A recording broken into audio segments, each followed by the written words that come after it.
Master Andrew, Yes. from my understanding that if you happen to place your aircon at the wrong sector of the house, it will affect the harmony of the family. Is it true or not? That's a very good question, Master. Yes, indeed, if we have an aircon at the northeast sector of the house, it does affect the harmony in the family.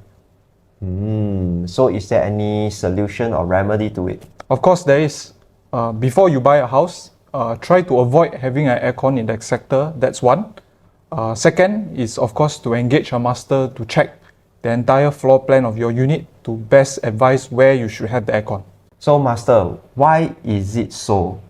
Well, the aircon is represented by the wood element. Then northeast sector is represented by earth element. So when the two of them meet, the earth one will get punished. So that's why we have issues at the household.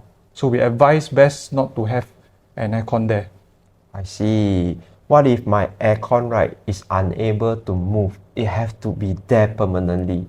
How? See, Master, that's a very good question. Since Christmas is coming, why not you put a Christmas tree under the aircon? That will probably help you to solve your current problem. I see. Please remember, a professional feng shui master will not ask you to buy any feng shui items.